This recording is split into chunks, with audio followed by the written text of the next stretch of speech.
मैं हूं सुभाष एहसास और आप देख रहे हैं कारवां। कुछ सफ़र ऐसे होते हैं जिनकी मंजिल नहीं होती, अर्थात कुछ रास्ते शुरू तो होते हैं लेकिन ख़त्म कभी नहीं होते। जन्म सभी लेते हैं और मृत्यु एक अटल सत्य है, और इसके बीच के फासले को ज़िंदगी कहा जाता है। ज़िंदगी सभी जीते हैं, कुछ लोग खुद के लिए और कुछ लोग दूसरों के लिए, और जो लोग दूसरों के लिए जीते हैं वो इस सृष्टि में अमर हो जाते हैं। हमारे साथ एक ऐसी ही शख्सियत मौजूद है जिसने इस कड़ी में अपना नाम जोड़ लिया है। नाम है कांस्टेबल धर्मवीर जाखड़। सर, आपका बहुत बहुत स्वागत। धन्यवाद। सर, सबसे पहले मैं आपसे आपके शुरुआती जीवन के बारे में जानना चाहूँगा। आपका जन्म, आपका फैमिली बैकग्राउंड, आपकी शिक्षा और आपका राजस्थान पुलिस तक का सफ़र। देखिए, मेरा गांव खारियावास है, राजगढ़ तहसील में एक छोटा सा गांव है। और शुरुआत में हम सरकारी स्कूल में पढ़े, अपने गांव सांखू फोर्ट है पास में, तो वहाँ तक 10वीं क्लास 1999 तक हम वहाँ पढ़े। और उसके बाद में यहाँ अपने चूरू में बागला स्कूल में सीनियर यहाँ से किया, और अपने फिर लोहिया कॉलेज से यहाँ बीए किया, बीएड किया, और एमए वगैरह करके फिर हमने टीचर की तैयारी की। और टीचर की तैयारी में सिलेक्शन हुआ नहीं, पुलिस की एग्ज़ाम दी तो इसमें फ़ाइट हो गई, और आज हम राजस्थान पुलिस में नौकरी कर रहे हैं। माता पिता हैं वो बिल्कुल अनपढ़ हैं लेकिन समझदार हैं, उन्होंने हमको पढ़ाया, और उसी की बदौलत आज हम कुछ बेहतर कर पा रहे हैं। जैसा कि आपने बताया कि आप राजस्थान पुलिस में कांस्टेबल के पद पर कार्यरत हैं, लेकिन आप इससे भी आगे बहुत कुछ हैं। आपने एक मुहिम चालू की जिसे हम आपनी पाठशाला के नाम से जानते हैं। आपनी पाठशाला झुग्गी बस्तियों में रहने वाले गरीब बच्चों में शिक्षा के प्रसार के लिए बहुत शिद्दत से कार्यरत है। मैं दूसरे शब्दों में कहूँ तो आपनी पाठशाला भीख मांगने वाले हाथों से कटोरा छीनकर उनमें किताब पकड़ाने का काम कर रही है। तो सर, इस सिलसिले में मेरे दो सवाल हैं। पहला कि इस काम को करने की प्रेरणा आपको कहाँ से मिली, और दूसरा अगर आप इस सफ़र को थोड़ा विस्तार से समझा सकें, कैसी चीज़ें शुरू हुई और हम अभी तक कहाँ तक पहुँच सकें। देखिए, मेरे साथ से एक तो मुंशी प्रेमचंद की नमक का दरोगा कहानी आपने भी पढ़ी होगी और मैंने भी पढ़ी। कुछ एक चीज़ें आत्मसात हो जाती हैं, यानी अपने के रगों में हमेशा एक संस्कार में रम जाती हैं। वो कहानी हमेशा एक प्रेरणा देती है कि हमेशा एक तो ईमान पर रहना। दूसरा, ये जो झुग्गी झोंपड़ी वाले बच्चे हैं अपन रेलवे स्टेशन बस स्टैंड पर, इन पर हमेशा देखते ही रहते हैं भीख मांगते। आज भी बहुत सारे शहरों में हैं, भिक्षावृत्ति एक बड़ा विकराल रूप धारण कर रही है। कोरोना के बाद में तो और ज़्यादा हो रहा है। तो जब भी इनको देखते थे तो एक बचपन में पाठ पढ़ा था, कौन सी क्लास में था ये तो पूरा कन्फर्म नहीं, लेकिन उसमें ये था कि उन बच्चों को भिक्षा न देकर के उस सज्जन ने रोज़गार देने के लिए एक पुलिस का किट उनको भेंट किया, ताकि वो रोज़गार से कमा करके एक स्वाभिमान के साथ कमा करके खा सकें। लेकिन आज के दौर में अपन देखते हैं कि अगर अपन बच्चों को अपन काम में भी नहीं ले जा सकते, वो भी एक बाल श्रम में एक अपराध की श्रेणी में आता है, तो अपन उनको काम भी नहीं लगा सकते, तो एकमात्र शिक्षा ही उनके लिए ज़रिया है उनके अच्छे भविष्य के लिए।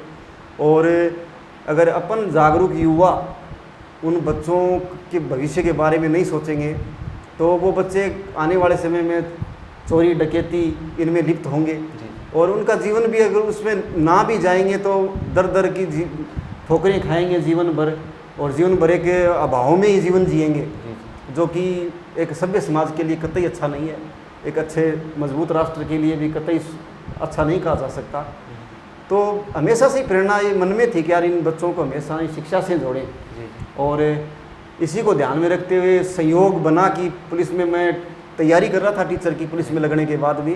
और ऐसे 4-5 बच्चे जो अभी थोड़ी देर पहले फ़ोन आया था ना, ये फ़ोन एक उन बच्चों का था जिनके दोनों के माँ बाप नहीं हैं, और वो बच्चे मांगने के लिए सुबह सुबह कमरे पर आए थे। और मैंने उनसे पूछा कि भाई आपके माँ बाप क्या काम करते हैं, तो वो बोले माँ बाप ख़त्म हो गए। तो मैंने सोचा शायद मांगने के लिए झूठ बोलते होंगे, तो मैंने उनकी झोपड़ियों में जाके पता लगाया तो वास्तव में उनके माँ बाप नहीं थे। और एक बूढ़ी दादी थी, वो भी बीमार रहती थी, वो उनको खाना पीना है वो ला के देती थी। उनका एक बड़ा भाई था जो मजदूरी करता है, तो वो उनका पालन पोषण कैसे जैसे कर रहा था। तो मैंने सोचा कि यार इन बच्चों को अपन चाहे थोड़ा बहुत ही पढ़ाएँ, इनको कम से कम मजदूरी का हिसाब किताब ये ज़रूर करने लग जाएं, कोई इनका इतना शोषण तो ना कर सके, तो इसको थोड़ा बहुत इनको मामूली ज्ञान तो अपन दें। तो यही सोच करके महिला थाना के पास में सन 2016 में इनको पढ़ाना शुरू किया था। और काफ़ी सुखद परिणाम रहा। जनता का खूब प्यार सहयोग जुड़ाव रहा, जिसके बदौलत आज एक प्रेरणा के तौर पर खूब सारे शहरों में बहुत सारे साथी हैं, वो अलग अलग नामों से पाठशाला खोल करके ऐसे बच्चों की शिक्षा पर काम कर रहे हैं। तो काफ़ी सुकून वाला काम है। इन बच्चों को भी अपने जो सोचा था कि इनको थोड़ा सा साक्षर कर दें, तो उस थोड़े से भी और ज़्यादा अपन आगे बढ़ गए और आज बहुत सारे बच्चे हैं वो 9वीं 10वीं तक पहुंच चुके हैं। तो काफ़ी सुकून वाला काम है और इस काम को अपन और भी आगे बढ़ाएंगे। सफलता का जो दृश्य होता है वो बहुत लुभावना होता है, लेकिन इस बीच रास्ते में बहुत सी मुश्किलें होती हैं। स्वामी विवेकानंद जी ने भी कहा है कि जब आप किसी नए मिशन को शुरू करते हैं तो सबसे पहले लोग आप पर हंसते हैं, फिर आपका विरोध करते हैं, और अंततः अगर आप अपने लक्ष्य की ओर निरंतर प्रगतिशील रहते हैं तो लोग आपको एक्सेप्ट कर लेते हैं। तो सर, मैं आपसे जानना चाहूँगा कि आपने अपनी पाठशाला को शुरू किया, शुरू में चीज़ें इतनी आसान होती नहीं हैं, बहुत सी मुश्किलें आती हैं। आपको किन किन मुश्किलों का सामना करना पड़ा, और उस मुश्किल वक्त में आपका साथ देने वाले लोग कौन थे? कुछ लोगों के अगर आप नाम बताना चाहें। देखिए, मुश्किलें तो हर काम में आती है और संघर्ष ही जीवन है। संघर्ष जिस दिन ना हो तो फिर जीने का कोई आनंद भी नहीं है। इस काम में भी शुरुआत में जब इन बच्चों को जोड़ना शुरू किया था तो ये बच्चे गंदगी भरे माहौल में तो थे ही, आपस में अच्छी गालियाँ निकालते थे, टॉयलेट वगैरह करना, पास में टॉयलेट कर देना, जहाँ भी इनको पढ़ाने के लिए बैठाते थे वहीं टॉयलेट कर देते थे। तो ये इनकी एक बहुत बड़ी समस्या थी, एक जगह बैठना भी इनके लिए दुष्कर था। और ये जो बातें आप बता रहे हैं कि कुछ एक आलोचना भी होती है कि ये अपना एक पुलिस का काम थोड़ी है इन बच्चों को पढ़ाना, जबकि मैं समझता था कि एक बाल अपराध को रोकने के लिए इनको एजुकेशन देना अपनी जब रुचि है तो अपनी ड्यूटी के साथ साथ अपन कर सकते हैं। और मैंने इसके लिए अपने प्राइवेट साथियों को तैयार किया जो मेरे पास अड़ोस पड़ोस में रहते थे, पुलिस लाइन में भी रहते थे, बाहर भी रहते थे, जो फ्रेंड सर्किल में थे। उनसे जब बातचीत की तो वो भी तैयार हुए कि आपकी ड्यूटी लगेगी तो हम संभाल देंगे। तो उससे काफ़ी सपोर्ट मिला। और साथी हैं, ओम प्रकाश मेघवाल हैं, सुनीत गुज्जर हैं, दिनेश सैनी हैं, और भी कई सारे साथी हैं, मुकेश मील, दीपचंद, ऐसे खूब एक टीम तैयार हुई। तो शुरुआत में संघर्ष हुआ कि हम बैठाने के लिए कोई जगह नहीं थी, बाहर एक दीवार की छाया में इन बच्चों को पढ़ाने का काम शुरू किया था। और जब गर्मी, आंधी, तूफान, बरसात ये शुरू हुई तो डॉक्टर सुनील जांदू, जो कि चूरू ज़िले का एक जाना माना नाम है और लोगों की मदद में हमेशा अग्रणी रहते हैं, हॉस्पिटल की सेवा हो चाहे अन्य कोई दूसरी सेवा हो, उनसे काफ़ी प्रेरणा भी मिलती है। और उनसे जब इस पाठशाला के बारे में, वो चिकित्सा भंडार था पास में, तो उनसे पूछा गया कि सर आंधी तूफान आ रहे हैं, और ये टेंट वगैरह भी लगाए थे हमने, तो वो फट गए थे, 4-5 बार फट गए थे। उनको बार बार छिलाया, लेकिन एक दिन ज़्यादा ही आंधी और भूचाल आया तो उनको पूछा कि सर अपने यहाँ औषधि भंडार में बच्चों को बैठा लें। तो उन्होंने अपनी बिहेव पर ये स्वीकृति दे दी और फिर वहाँ करीब 1.5 साल तक लगातार बच्चों को पढ़ाते भी रहे। तो डॉक्टर सुनील जांदू का इसमें अच्छा खासा योगदान है। और बहुत सारे सोसाइटी के भी बहुत सारे साथी बंधु इन बच्चों को भोजन खिलाया, कपड़े भेंट किए, पढ़ाने के लिए भी बीच बीच में आए। मीडिया बंधु भी लगातार इनकी न्यूज़ वगैरह है वो अपने पत्रिका में, अपने समाचार पत्रों में देते रहते थे, तो उससे भी प्रचारित हुआ और फिर लोगों का जुड़ाव इन बच्चों को मिलने लगा, जिससे इन बच्चों को भोजन की आपूर्ति हुई, कपड़ों की आपूर्ति हुई और इनके लिए स्टेशनरी जैसी सारी चीज़ें हैं वो मुहैया होने लगी। तो इन बहुत सारे सामाजिक बंधु हैं जिनमें सुनने वाले बहुत सारे साथी होंगे इनमें शामिल, तो उनका खूब सारा सपोर्ट रहा और संघर्ष भी साथ साथ में चलता रहा। पिछले सवाल से जुड़ा एक सवाल और है, पिछले 5 साल से आप इस सफ़र को आगे बढ़ा रहे हैं, तो आपकी फैमिली का इसके प्रति दृष्टिकोण कैसा था? क्या आपकी फैमिली सपोर्टिव थी शुरू से? नहीं, शुरू से नहीं थी फैमिली। शुरू से न तो मेरी फैमिली सपोर्टिव थी और ना ही जो साथी थे उनकी भी थी। उनके घर वाले भी कहते थे भाई इन बच्चे हैं, ये गंदगी में रहते हैं, इनके बालों में कचरा है, इनके ये गालियाँ बोलते हैं, तो इनमें क्यों आप जाते हो, गंदगी में क्यों घूमते हो। तो ये तो शुरुआत में ऐसा मेरे घर वालों से भी मुझे सुनने को मिला और जो साथी थे उनसे भी मिला।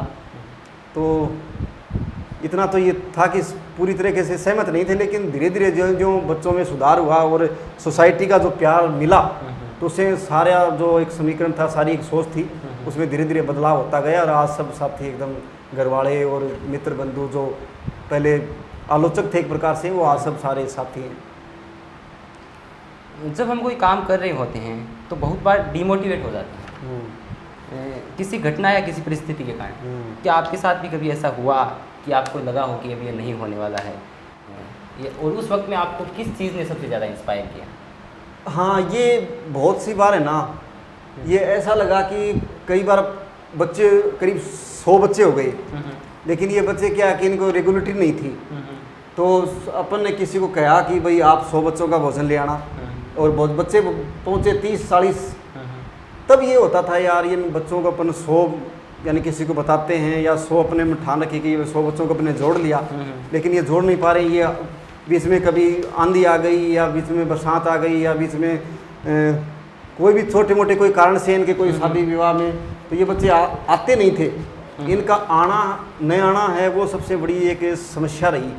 उससे कई बार ये ऐसे होता था यार, ये बच्चों को कितना संघर्ष करना पड़ेगा पता नहीं, ये जुड़ने बहुत मुश्किल है। लेकिन ये मन में एक था कि अभ्यास लगातार अगर अभ्यास करा जाए तो सोचते थे कि जो जानवर होते हैं, जानवरों को भी ट्रेनिंग बार बार अभ्यास से उनको ट्रेन किया जाए तो वो भी इशारों पर काम करने लग जाते हैं, समझदार बन जाते हैं, शिक्षित हो जाते हैं। तो ये तो बच्चे हैं और इंसान हैं, तो इनको तो अपन लगातार अगर इन पर अभ्यास बनाए रखें, आज नहीं आए तो कोई बात नहीं, कल आएगा, कल नहीं आए तो परसों आएगा, आएगा ज़रूर। ये अभ्यास लगातार इनको समझाते गए। इनके माता पिता को कुछ लालच, आटा वगैरह है, साबुन तेल है, ऐसे इनके घर की जो ज़रूरत होती हैं जिनके लिए मांगने के लिए भेजा करते थे, वो ज़रूरत पढ़ाई से जोड़ करके इनको देनी शुरू की। तो इनका धीरे धीरे जो एक इनकी सिटिंग पावर थी वो बैठ रही है, एक जगह बैठना शुरू हुए। और धीरे धीरे फिर जब बच्चे हमेशा ये होने लगे कि हाँ अब लगभग बच्चे आ रहे हैं, रेगुलर आ रहे हैं, कुछ एक नहीं आ रहे, तो जो नहीं आए उनको समझाते रहे, और फिर जो आ रहे हैं उन पर काम करते रहे, तो उससे हौसला वो बना रहा। बीच में कई बार ऐसे बच्चों की वो जुड़ाव नहीं हो पा रहा था, बार बार समझाने के बावजूद, तब थोड़ा डेमोलाइज हुआ, बाकी कोई दिक्कत नहीं रही। मैं चीज़ों को स्टडी करने की कोशिश कर रहा था, और मैंने स्टडी में पाया कि कांस्टेबल धर्मवीर जाखड़ उस विचारधारा के साथ खड़े दिखाई देते हैं जो सरकारों से सवाल पूछती है। इससे पहले कि मैं आपसे सवाल करूं, मैं दुष्यंत की एक गज़ल पढ़ना चाहूँगा। कहाँ तो तय था चरागा हर एक घर के लिए, कहाँ चराग मयस्सर नहीं शहर के लिए, यहाँ दरख्तों के साए में धूप लगती है, चलो यहाँ से चलें और उम्र भर के लिए, नए हो कमीज़ तो घुटनों से पेट ढक लेंगे, ये लोग कितने मुनासिब हैं इस सफ़र के लिए, खुदा नहीं न सही आदमी का ख्वाब सही, कोई हसीन नज़ारा तो है नज़र के लिए, वो मुतमईन है कि पत्थर पिघल नहीं सकता, मैं बेकरार हूँ आवाज़ में असर के लिए, जिए तो अपने बगीचे में गुलमोहर के तले, मरे तो गैर की गलियों में गुलमोहर के तले। दुष्यंत की ये गज़ल उस राजनीतिक व्यवस्था की ओर इशारा करती है जिसमें कहीं ना कहीं खोखलापन है। जो काम आप कर रहे हैं उसकी जिम्मेदारी कहीं ना कहीं सरकारों पर भी थी। आज़ादी के 70 साल बाद भी हिंदुस्तान अशिक्षा और गरीबी से जूझ रहा है। इस पे आपके क्या विचार हैं? सरकारें क्या नहीं कर पा रही हैं और क्या करने से इन चीज़ों का हल हो सकता है? इसमें मैं एक कांस्टेबल रह गया और मैं भी एक सरकार का एक हिस्सा हूँ, तो मैं सरकार के खिलाफ़ तो मैं कुछ नहीं बोल सकता, लेकिन इतना है कि सरकार अगर इन बच्चों पर विशेष तौर पर काम करे तो ऐसे बच्चों में इनकी जो गरीबी है आने वाले समय में वो भी दूर हो सकती है। ये बच्चे भी देश का एक मजबूत स्तंभ बन सकते हैं देश के निर्माण में, देश की उन्नति में। लेकिन अभी तक की फ़िलहाल की जो योजनाएं हैं उनमें कहीं से भी ये नहीं लग रहा कि ये बच्चों को सरकार की ऐसी कोई मंशा है कि इनको कुछ अच्छे भविष्य के लिए लेकर के जाएं। सरकार के पास केवल सरकारी स्कूल हैं, तो उनके पास केवल यही एक कहना है कि भाई सरकारी स्कूल हैं वहाँ पढ़ो, फ्री एजुकेशन है। लेकिन ये वो बच्चे हैं और इनके वो अभिभावक हैं जिनको न तो उनके दादा पिता कभी स्कूल गए, ना ही एजुकेशन के बारे में उनका कोई माहौल। सारे जो सामाजिक एक प्रकार की कुरीतियाँ या समाज में शराब व्यसन जो कुरीतियाँ होती हैं वो सारी उनमें हैं, तो उनमें कहीं ये होश नहीं है कि अपने बच्चों को अपन पढ़ाएं और उनको कोई अच्छी दिशा दें। तो उनके से तो अपेक्षा कर नहीं सकते कि वो अपने बच्चों को सरकारी स्कूल में लेकर के चले जाएंगे, और बच्चों में इतना होश है ही नहीं। उन्होंने मांग लिया, खा लिया, नहीं, उन्होंने बचपन से वही देखा है। तो हाँ, बचपन से वही देखा है, तो वो तो, और घर वालों को वो लालच है कि भाई बच्चा लेके आया 50 रुपये लेके आया, 25 रुपये की वो खुद चरका मीठा नमकीन खा लिया, 25 रुपये घर वालों को दे दिया, तो 25 में घर वाले पिता है तो कोई शराबी है तो शराब ले आया, या थोड़ी बहुत सब्जी आटा है ज़रूरत है तो वो ले आया। तो वो एक उनका रूटीन ऐसे वो चल रहा है। तो इसमें सरकार को करना ये चाहिए कि ऐसे बच्चों पर विशेष ख्याल, कोई संस्थाएं काम कर रही हैं तो संस्थाओं को सपोर्ट करें, या फिर कोई सरकारी स्कूलें हैं तो उनमें विशेष तौर पर ऐसे बच्चों को एक टारगेट के रूप में शामिल करें कि ऐसा कोई भी बच्चा वंचित रहना नहीं चाहिए। ये सरकार की जिम्मेदारी है, शिक्षा विभाग की जिम्मेदारी है कि कोई भी बच्चा शिक्षा से वंचित रहना नहीं चाहिए, चाहे उसके घर जा करके समझा बुझा करके उसको कैसे भी लालच दे करके, और लालच दे करके और समझा बुझा करके ये संभव है कि उनको शिक्षा से जोड़ा जा सकता है, जो कि अपने करके भी दिखाया है और आने वाले समय में और भी करके दिखाएंगे। लेकिन सरकार इस पर बहुत कुछ कर सकती है, और अगर स्वयं नहीं कर सकती तो जो संस्थाएं हैं वो जो ऐसे काम करती हैं उनको सपोर्ट करके भी एक हेल्प की जा सकती है, ज़्यादा से ज़्यादा ऐसे बच्चों को जोड़ा जा सकता है। जी। मजरूर सुल्तानपुरी साहब का एक शेर है, मैं अकेला ही चला था जानिब मंजिल मगर लोग साथ आते गए और कारवां बनता गया। सर आपके नाम को बहुत से लोगों ने सराहा, आपके काम को बहुत से लोगों ने सराहा, जिसमें भारतीय राष्ट्रीय कांग्रेस के पूर्व राष्ट्रीय अध्यक्ष राहुल गांधी जी का भी नाम है। हिंदुस्तान के बहुत से टीवी चैनलों ने, अखबारों ने आपकी इस मुहिम को कवर किया। इस सिलसिले में और कौन से बड़े नाम हैं और ये चीज़ें आपको किस तरह से इंस्पायर करती हैं? ये न्यूज़ ज़रूर आई हैं और दूर दूर तक विदेशों तक भी ये न्यूज़ बनी है कि एक पुलिस कांस्टेबल है, एक अच्छा इनिशिएटिव उन्होंने लिया है, एक अच्छा समाज में एक दिशा दी है ऐसे बच्चों को, उनके अच्छे भविष्य के लिए उनको एजुकेशन में जोड़ने का सुंदर काम किया है। तो काफ़ी सपोर्ट न्यूज़पेपर से, मीडिया से खूब मिला है। तो सपोर्ट तो निश्चित कहीं ना कहीं मिलता ही है, लेकिन जो मिलता है मोटिवेशन मिलता है कि उसे हौसला बना रहता है लगातार काम करने के लिए, आदमी हतोत्साहित नहीं होता। तो लेकिन अपन जो चाह रहे थे, अपना मकसद है ऐसे बच्चों के लिए अपने एक अच्छा स्कूल बनाएं, और ऐसे जो लड़के लड़कियां हैं जिनके माँ बाप नहीं हैं, जो दर दर की ठोकरें खा रहे हैं, जिनके ठहरने रहने के लिए कोई व्यवस्था नहीं है, तो ऐसे बच्चों के लिए अपन हॉस्टल की व्यवस्था करें। लड़के भी रखें, लड़कियां भी, उनकी बहन भाई हैं वो पास पास में ही हॉस्टलों में रहें, ताकि वो उनमें ये भी अब फिलहाल जो व्यवस्थाएं हैं सरकार की, वो लड़कियों का हॉस्टल कहीं और है, लड़कों का अगर है तो कहीं और है, अलग अलग हैं। तो वो ये बच्चे चाहते हैं कि हम कहीं पास पास में रहें, एक ही स्कूल में रहें। तो हम इसको एक ऐसा वातावरण दें कि ये ऐसे सारे बच्चे हैं, इनको अपन इनके लिए एक स्कूल बनाएं। तो इन मीडिया से उस स्कूल बनाने की दिशा में काम जो अपन की जो एक अपेक्षा थी कि भाई बात जब राहुल गांधी तक पहुंची है, बात जब राजस्थान के उप मुख्यमंत्री तक पहुंची है, उप मुख्यमंत्री ने भी ट्वीट किया है, सोशल मीडिया फेसबुक पे लगाया है, वसुंधरा राजे और यहाँ के अपने जितने भी लोकल MP MLA हैं या विपक्ष की पार्टी से जो मंत्री हैं, तो उन्होंने सब ने सोशल मीडिया पर इस चीज़ को लगाया, इस काम को लगाया। लेकिन जो एक फाइनेंशियल सपोर्ट, हाँ, एक अपेक्षा थी कि अपने इस बच्चों के लिए स्कूल बनाने के लिए कहीं ज़मीन मिले और उनके लिए मिलजुल करके भवन बनाएं, और ऐसे किसी गांव में भी ऐसे बच्चे हों, ज़रूरी नहीं है सिर्फ झोंकी झोंपड़ी वाले ही, कहीं गांव में भी कोई निर्धनता की वंश या अज्ञानता की वंश स्कूल में नहीं भेज रहे हैं, तो उन बच्चों को, ऐसे बच्चों को अपने पास यहाँ अपन रख करके उनको खूब पढ़ाएं। लेकिन वो अपेक्षा पूरी नहीं हुई, और अपना कोई प्रचार में अपना कोई जैसे उसमें कोई खुशी वाली बात इतनी वो है नहीं कि भाई ये नाम हो गया तो बस वह खूब हो गया। अपना मकसद स्कूल बनाना था, शिक्षा का प्रसार करना था, वो नहीं हो पाया। जो इनसे उम्मीद थी वो पूरी नहीं हो पाई।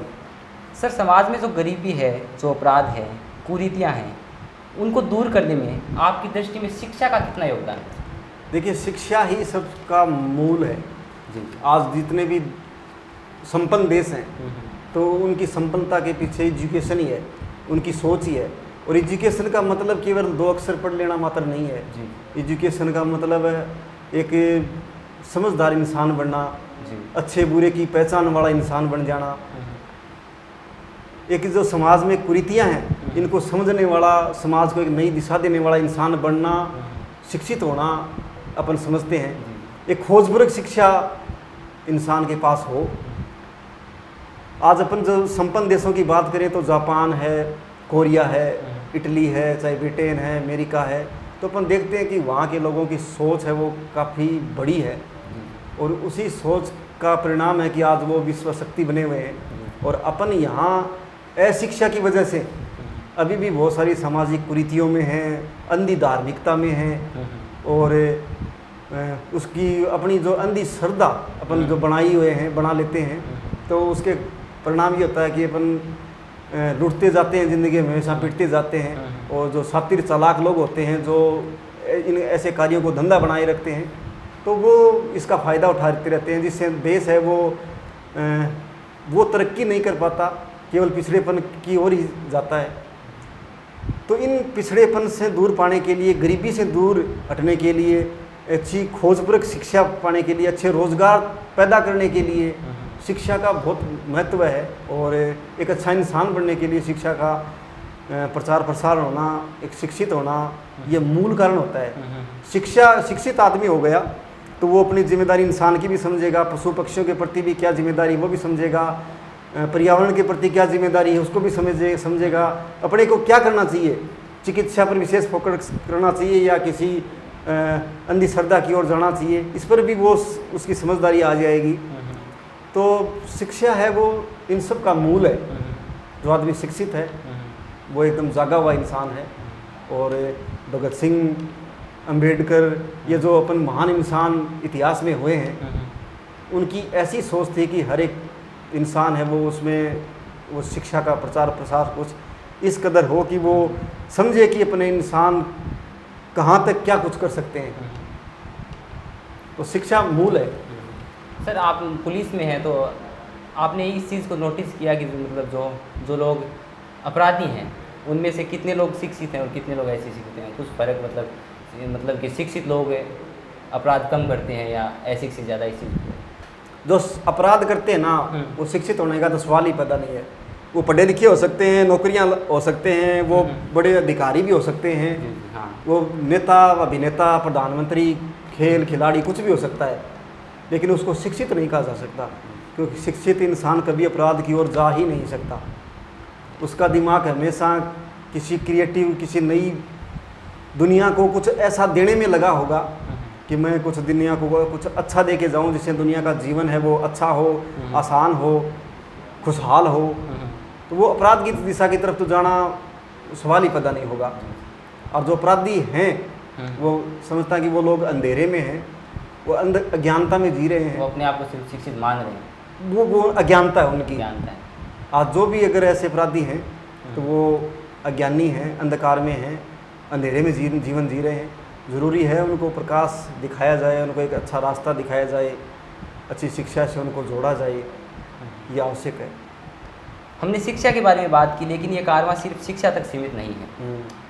जब भी कांस्टेबल धर्मवीर जाखड़ को एक खबर मिलती है कि कोई गरीब बड़ी समस्या का सामना कर रहा हो, चाहे वो समस्या रोज़गार की हो, स्वास्थ्य से संबंधित हो या कोई भी फाइनेंशियल प्रॉब्लम हो, तो सर उस समस्या के खिलाफ एक मिशन की तरह कार्य करते हैं। सर, मेरा सवाल ये है कि इसमें लोगों का कितना सहयोग मिलता है, और कुछ ऐसे मिशन जिनके बारे में आप हमें बताना चाहें जिसको आपने और आपकी टीम ने पूरा किया। ये अपने पढ़ाई से जब बच्चों को जोड़े रहते थे तो ये सारे निर्धन बच्चे थे, और निर्धनता में जब इन बच्चों को पढ़ाते पढ़ाते कुछ एक जानकारियाँ आई कि फलां बच्चे के घर में उनकी माँ है बहुत ज़्यादा बीमार है, इलाज के अभाव में है, परेशान है, दवाई नहीं मिल रही है, भोजन पानी का भी संकट है। तो ऐसे घरों में जब जाकर के देखा तो उनकी स्थिति बहुत ही भयावह थी।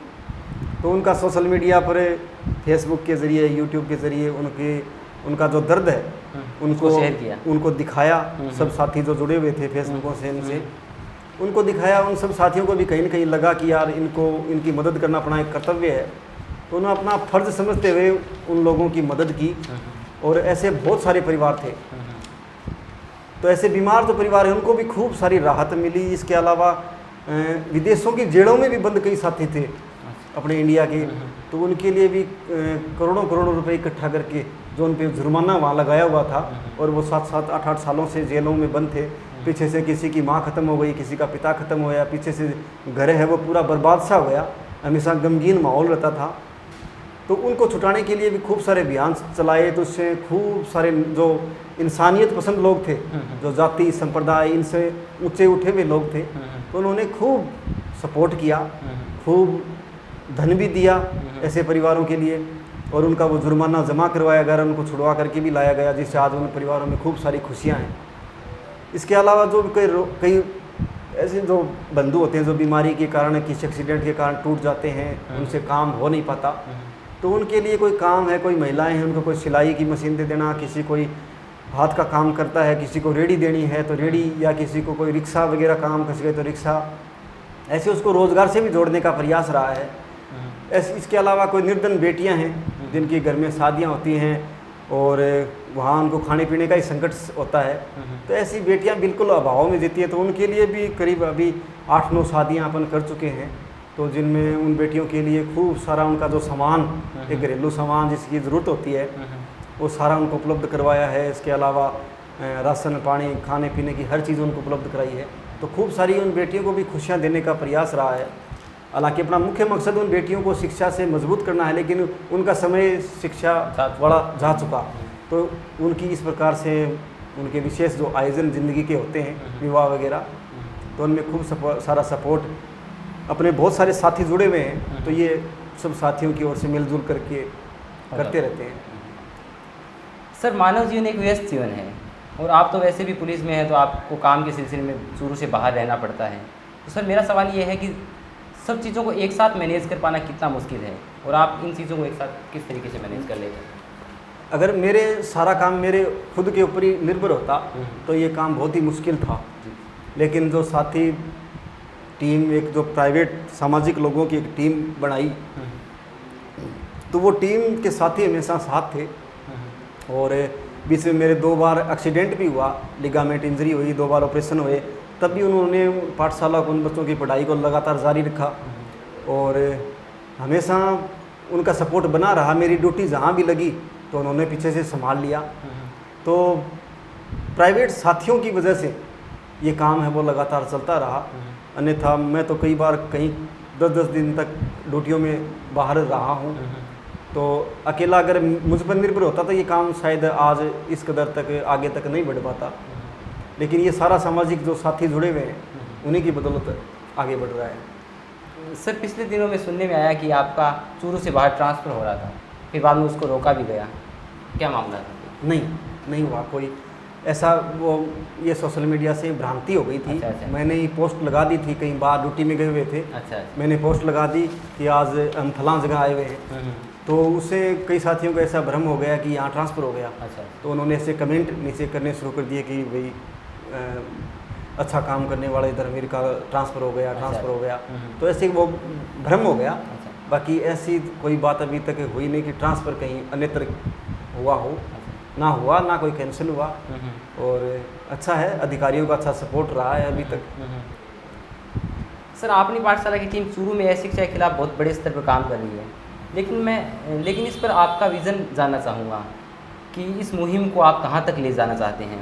आपनी पाठशाला जैसी मुहिम को हिंदुस्तान के गांव-गांव, शहर-शहर तक पहुँचाने के लिए सबसे ज़्यादा ज़रूरी चीज़ें क्या हैं? सबसे ज़्यादा ज़रूरी चीज़ एक टीम मैनेजमेंट की भी है, टीम बनाना, उसका मैनेजमेंट करना, और एक अर्थ जुटाना, क्योंकि हर एक कार्य के पीछे धन का विशेष महत्व होता है, धन की विशेष ज़रूरत होती है। आज अपने पास अगर खूब सारा पैसा होता तो अपन कब की ज़मीन खरीद लेते और उस पर एक अच्छी शानदार स्कूल बना लेते, अच्छे हॉस्टल बना लेते, और आज अपने पास हज़ारों बच्चे पढ़ रहे होते। लेकिन ये इन चीज़ों का अपने पास अभाव रहा, तो इस कारण अपन एक अस्थायी तौर पर ही कभी पुलिस लाइन में, कभी पुलिस लाइन के बाहर, कभी झोपड़ियों में ऐसे ही इन बच्चों को पढ़ा रहे हैं। तो ये इन चीज़ों का एक तो जो मैन पावर और ये जो एक अर्थ का, इन चीज़ों का होना ज़्यादा ज़रूरी है। और अपना ध्येय है कि अपन एक अच्छी शानदार जो स्कूल है ऐसे बच्चों के लिए बनाएं, और उसके बाद में हर शहर में, जहाँ भी शहरों में ऐसे बच्चे हैं, उन बच्चों को एक इनकी स्कूल की शाखाएं खोल करके ऐसे पूरे राजस्थान, जहाँ तक देश में जहाँ तक पहुँचा जा सके, पहुंचने का प्रयास करें और हज़ारों लाखों ऐसे जो वंचित आज भी जो बच्चे हैं इनको शिक्षा से जोड़ें और इनको एक अच्छे भविष्य की ओर लेकर के जाएं, ऐसी अपनी एक तमन्ना है। सर, आप युवाओं को इंस्पायर करते हैं, आप जैसी शख्सियत से इंस्पायर होकर लोग बड़े बड़े मुकाम छूते हैं, लेकिन आज के युवा में एक असुरक्षा का माहौल है। इसका मुख्य कारण बेरोज़गारी भी है। तो सर, आप आज के युवाओं को क्या संदेश देना चाहेंगे जिसके कारण उनकी ज़िंदगी में सकारात्मक परिवर्तन हो सके? अपनी जो शिक्षा है ना, ये रोज़गारपरक शिक्षा है ही नहीं, इसमें खोजपरक शिक्षा होनी चाहिए, जिसमें हर एक बच्चे का क्रिएटिव दिमाग होना चाहिए, वो कुछ पैदा करने की क्षमता रखे। जैसे अपन देखते हैं, अपन सुनते हैं जापान के बच्चे हैं, वो उनको जन्मते ही उनको घड़ियाँ बनाना, मोबाइल बनाना ऐसे सिखा देते हैं। तो ऐसा क्रिएटिव, ऐसी खोजपरक शिक्षा अपनी हो तो अपन रोज़गार खुद पैदा कर सकते हैं। और अपन अगर रोज़गार पैदा करेंगे तो अपने को किसी दूसरे देश में जाकर के रोज़गार करने की भी आवश्यकता नहीं पड़ेगी। और बेरोज़गारी जो आज हर एक युवा के मन में ये एक आशंका सी, भय सा बना रहता है कि मेरे रोज़गार नहीं मिला तो मेरा क्या भविष्य होगा। जबकि शिक्षा ऐसी होनी चाहिए थी कि अपन रोज़गार पैदा करें। गांधी जी भी इस पर कहते थे। हाँ, स्वरोज़गार के लिए, हाँ, स्वरोज़गार के लिए बहुत से महान इंसानों ने इन्होंने प्रयास किए हैं और अच्छे बताया भी कि स्वरोज़गार एक अच्छा माध्यम है जिसमें आप खुद भी रोज़गार पाते हैं और भी अपने बहुत सारे साथियों को है रोज़गार से जोड़ते हैं। तो ये क्रिएटिव सोच शिक्षा नहीं है तो अपने को खुद को ये पैदा करना पड़ेगा कि अपन क्या रोज़गार पैदा कर सकते हैं। ये भाव अगर अपने लिया है और इस पर दिशा में काम कर लिया तो ये संशय भी मिट सकता है। सर, मेरा आखिरी सवाल ये है कि आपकी नज़र में सफलता क्या है? आप सफलता को किस तरीके से डिफाइन करते हैं? सफलता देखिए मनुष्य जीवन है और यहाँ जो भी जन्मा है सबको मरना तय है, लेकिन सफलता यही है कि अपने मनुष्य का अपने समय का कितना सदुपयोग कर पाते हैं, अपने जीवन का अपन बेहतर करते रहें। अच्छे से अच्छा मैं ये काम करूं, भले ही उसका परिणाम अच्छा हो या ख़राब हो, मैं अपनी तरफ से अच्छा करूं। कोई क्या सोचे ये भी अपने को नहीं सोचना है। लगातार अपने जो एक जिस काम में रुचि है, जिस किसी में भी रुचि है उसमें लगातार आगे आदमी को काम करते रहना चाहिए। उसमें सफलता मिले ना मिले इस पर भी ज़्यादा वो चिंतित नहीं होना। लेकिन अगर उस दिशा में आगे बढ़ रहा है तो निश्चित वो सफल ही है। और वो अपनी वजह से अगर अपन किसी लोग अपनी वजह से किसी को रोज़गार मिल रहा है, अपनी वजह से किसी के घर में खुशियाँ आ रही हैं, अपनी वजह से किसी मुरझाए चेहरे पर मुस्कान आ रही है, तो निश्चित रूप से वो अपनी जीवन है वो एक प्रकार से सफल ही है। बाकी आज के युग में जो सफलता का जो एक पैमाना है वो कंपटीशन से आता है, लोगों ने अर्थ को बना लिया है, पैसा बटोरना। जिसके पास जितना ज़्यादा पैसा है वही सफल है, बाकी असफल है। ऐसी सी सोच बना लेगी। पैसा ज़रूरी है, ऐसा नहीं है कि पैसा कुछ नहीं है, पैसा भी ज़रूरी है जीवन चलाने के लिए। अच्छा खाओ, अच्छा पहनना, अच्छे घर बनाना, ये अच्छी गाड़ियाँ हो, कोई दिक्कत नहीं है। लेकिन इसके साथ साथ में ये चीज़ सबके पास हो। ऐसा नहीं कि अपने पड़ोसी को मैं जलाने के लिए या उसको ईर्ष्यावंश या किसी को दिखाने के हिसाब से मैं कोई चीज़ काम करूं, तो ये न हो। सफलता खुद भी मान जाए संपन्न हो और औरों को भी संपन्न करने की सोच रखे, तो ये सारा मिला जुला रूप ही मैं समझता हूँ कि भाई सफलता है। सर, आपका कीमती वक्त देने के लिए बहुत बहुत शुक्रिया। कीमती अपना सबका ही वक्त है, आपका भी कीमती है, अपना भी कीमती है। और अब हम समय की कीमत को हमेशा पहचानते भी रहें और बनाए भी रखें, ये हम सब के लिए अच्छा है। अपन मिलजुल करके बेहतर करते रहेंगे। और युवा जो भी साथी सुन रहे हैं तो उनसे हम सभी से ये भी आग्रह है कि आप अपने जीवन में एक अच्छा लक्ष्य निर्धारित करें, उस पर खूब काम करें, कभी भी नेकी की राह ना छोड़ें। बहुत से समाज में आते हैं ऐसे नेगेटिविटी भरे विचार सुनने को मिलते हैं कि कितना भी भला कर लो, फलां ने इतना भला किया था उसका ये बुरा हुआ, फलां ने इतना बुरा किया आज वो इतना ऐश कर रहा है। तो ऐसे ये जो नेगेटिविटी वाले विचार हैं इनको समाज में हावी ना होने दें। समाज में जो कुरीतियाँ हैं उनको मिटाने के लिए भी हमेशा अग्रणी भूमिका निभाएं। खुद सक्सेस बने, खूब पढ़ें, अच्छा रोज़गार पाएँ या खुद स्वरोज़गार पैदा करें और अच्छा अपना जीवन भी बनाएं और औरों को जीवन अच्छा बनाने की दिशा में भी काम करते रहें। यही सब साथियों को शुभकामना है। शुक्रिया, धन्यवाद। आज हमने बात की चूरू की समाज सेवा के क्षेत्र में लगे कांस्टेबल धर्मवीर जाखड़ साहब से।